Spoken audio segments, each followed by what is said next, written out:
अस्सलाम वालेकुम। सबसे पहले बेटा हमारे पास फ्रिक्शन के बारे में हमने पढ़ना है और फिर हम पता करें लगेगा हमें कि फ्रिक्शन के क्या मामला आपके पास होते हैं। सपोज करें हमारे पास ये एक बॉक्स है जिसको एक आदमी पुश कर रहा है, फोर्स की डायरेक्शन आगे की तरफ है, ठीक है। और ज़मीन के साथ इसका कॉन्टेक्ट एरिया है। फ्रिक्शन की फोर्स क्या होगी, हमेशा उसके ऑपोजिट होगी। ये बॉक्स को मूव करने में जो दुश्वारी पेश आ रही है वो जो फोर्स है बेटा उसको फोर्स ऑफ फ्रिक्शन कहते हैं। फ्रिक्शन फोर्स या force which come to play when two bodies of surface in contact with each other having relative motion known as force of friction। ये तो कल का काम था हमारे पास। बेटा हमारे पास स्टैटिक फ्रिक्शन के बारे में पढ़ेंगे हम। स्टैटिक फ्रिक्शन क्या होती है, सपोज करें हमारे पास एक सोफा है, सोफा भारी होता है। आप जब उसको पुश करते हो, हल्का सा धक्का लगाओ, सोफा मूव नहीं करेगा, ठीक है। कोई मूवमेंट नहीं शो करेगा। मूवमेंट क्यों नहीं शो करेगा बेटा, क्योंकि इसके पास सोफे में इस टाइम स्टैटिक फ्रिक्शन मौजूद होगी। कौन सी फ्रिक्शन होगी, स्टैटिक फ्रिक्शन। स्टैटिक फ्रिक्शन एक ऐसी फ्रिक्शन है जो स्टैटिक ऑब्जेक्ट्स, एक रुके हुए ऑब्जेक्ट्स के ऊपर लगती है और जो ओरिजिनल फ्रिक्शन को क्या कर रही होती है, कैंसल आउट कर रही होती है। ठीक हो गया बेटा। स्टैटिक फ्रिक्शन बेटा आपके पास अगेन अगर थोड़ा सा एक्सप्लेन करें तो ये एक सेल्फ एडजस्टिंग फिनोमिना है। इसमें क्या होता है, एक सोफा है फॉर एग्जांपल, उसका वेट है 100 न्यूटन।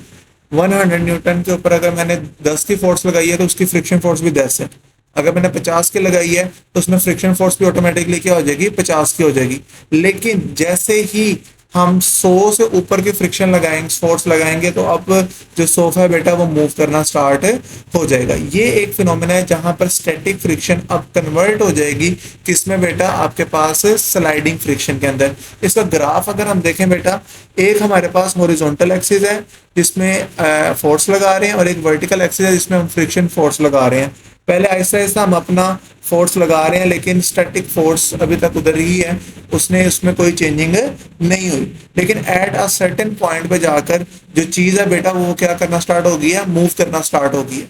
इससे पहले चीज रुकी हुई थी, एक स्टैटिक फोर्स थी, स्टैटिक फ्रिक्शन थी, लेकिन बाद में मूव करना स्टार्ट हो गई है। और जब चीज मूव करना स्टार्ट हो जाए उस टाइम उसके ऊपर जो फ्रिक्शन लग रही होती है बेटा वो आपके पास क्या होती है, स्टैटिक फ्रिक्शन और स्लाइडिंग फ्रिक्शन होती है। अगेन थोड़ा सा मैं बता, जिसको काइनेटिक फ्रिक्शन भी कहते हैं। अगेन थोड़ा सा मैं आपको बता देता हूँ कि सोफा जब तक रुका हुआ है, आप जोर लगा रहे हो और मूव नहीं कर रहा, तो वो स्टैटिक फ्रिक्शन है।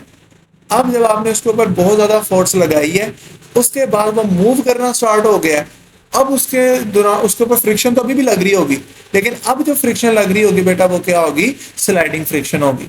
ठीक है। और एक चीज हमेशा याद रखें, जो स्लाइडिंग फ्रिक्शन होती है वो हमेशा कम होती है स्टैटिक फ्रिक्शन से। आपने नोट किया होगा जब एक चीज मूव करना स्टार्ट हो जाए ना, उसको फिर धक्का लगाना क्या हो जाता है, आसान हो जाता है। ठीक हो गया बेटा।